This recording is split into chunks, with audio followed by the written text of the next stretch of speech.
Hello everyone, welcome back to Simright Fashion Academy YouTube channel once again for another interesting tutorial. So today's tutorial will be focusing on how to make this double-breasted gown with flounces. So if you look at my pattern, you can see I've already drafted a small scale pattern.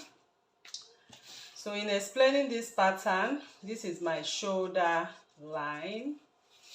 This is the chest line. So this is what you're expected to have. The bust point, you need the under bust point, you need your waistline, your hip line, because this is a gown and this is the full length. Okay, so I want you to pay attention on how this is drafted. So what I have right here is a full scale gown bodies right now, from shoulder to the full length. So if you look at the center front, here is my center front.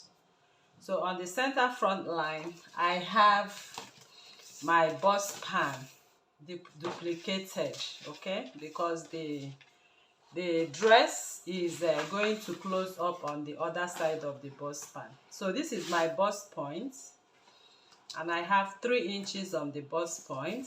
I also have 3 inches on my extension line. So if your bust point is 4, it means you have your extension line at 4 inches.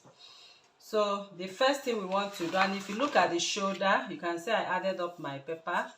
So you need like about 6 inches above your borderline on the shoulder, okay, for the extension of the collar.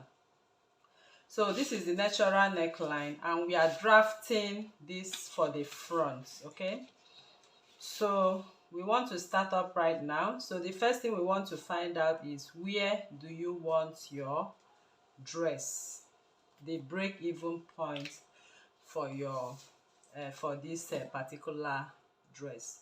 So if you determine where you want it to open, at the bust point or under bust on the waistline, simply we are going to extend that line to that point. So right now I want to, my break-even point, or the point at which I want the collar to open, I want it on the waistline. So on the waistline I have extended my line.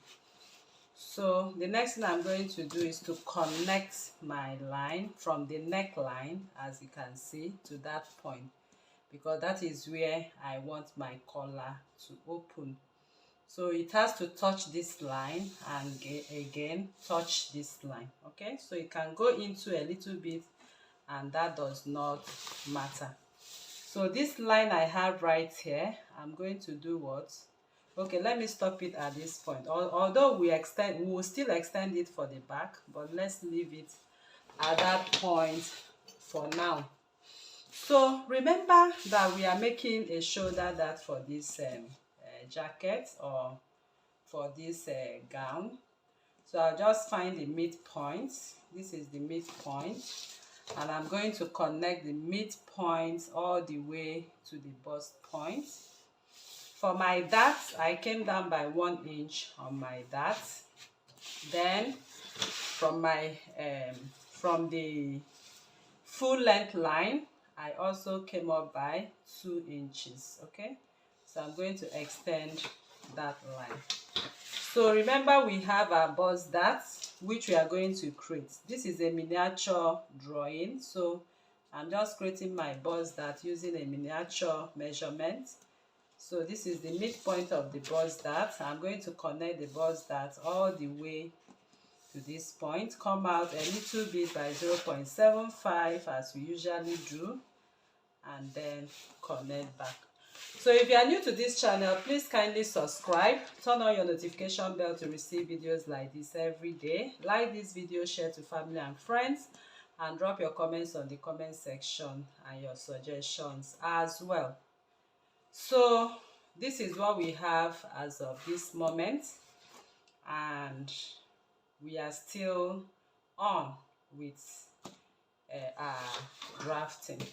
So I'm going to extend this center that line to touch what I have on this line as well. So remember that on this we have a curve. If you look at that thumbnail, we have a curve. So this curve, I'm going to make it using my pattern ruler. So the curve, or I can even freehand it, the curve does not have a measurement. Okay, so you have to use your discretion to make that curve. You can see me freehanding it. If you can use your pattern ruler to get the curve exactly the way you want, you can do that as well. So you can see I've curved that part. So I just want to cut off that curve so we don't cause any confusion on this drafting as we are drafting. Okay, so I've cut off that curve, and here I am sure I have a curve at that point, and it is at this point we are going to add all our beautiful flounces, as you can see. So we are done with the bodies of this. It's as simple as this. So the next thing I want to do is to go over to the neckline to create the back collar line.